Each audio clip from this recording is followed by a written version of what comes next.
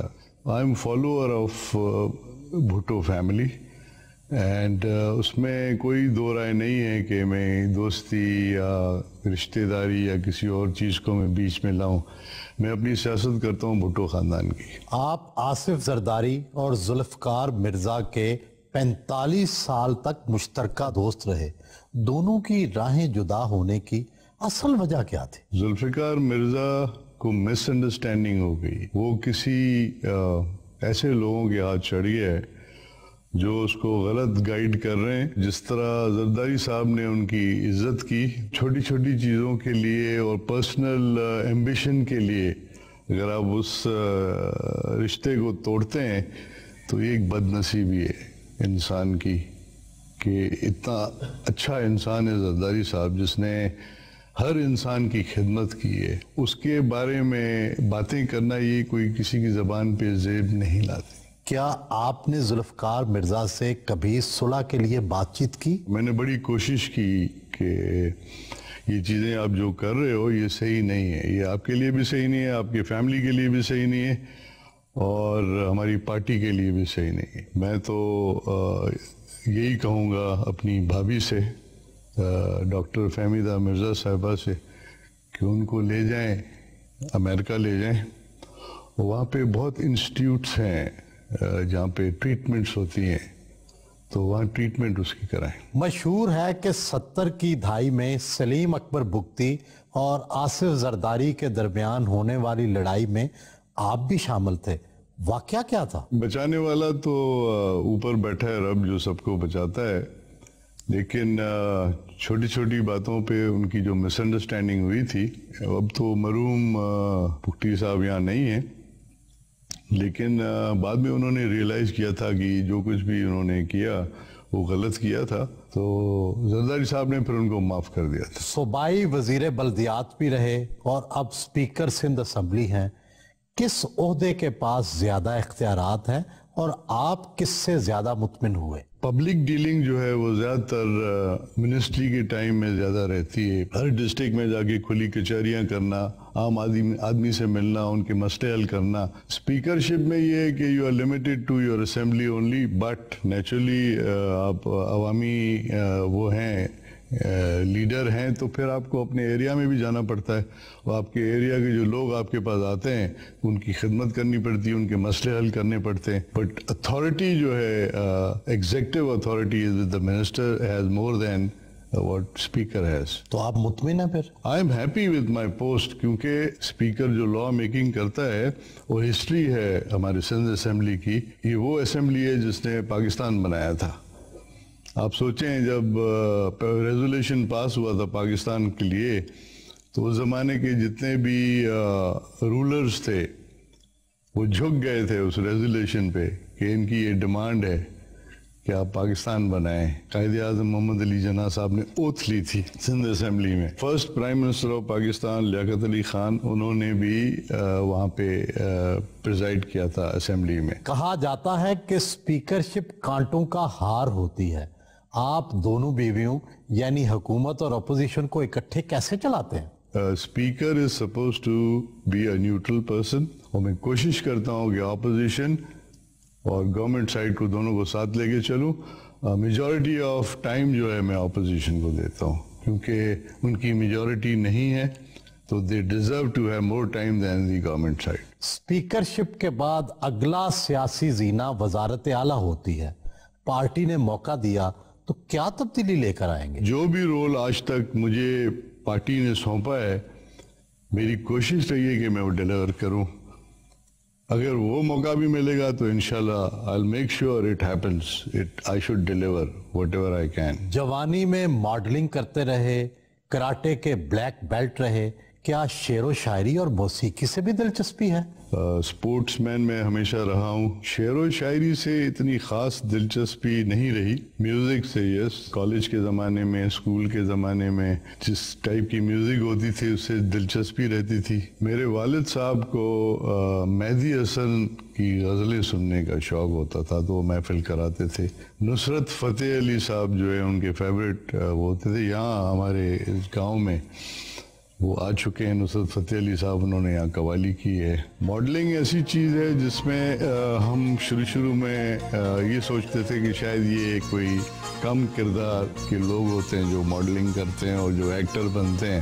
اس زمانے میں آپ کے ٹی وی چینلز بھی نہیں ہوتے تھے اور سینما ہاؤسز میں وہ کمرشلز بنتی تھیں اور سینما ہاؤسز میں وہ چلاتے تھے. تو وہ ہمارے کچھ دوست تھے جنہوں نے ایڈورٹائزمنٹ میں حصہ لیا اور مجھے ساتھ لے کے گئے تو I played some roles there also.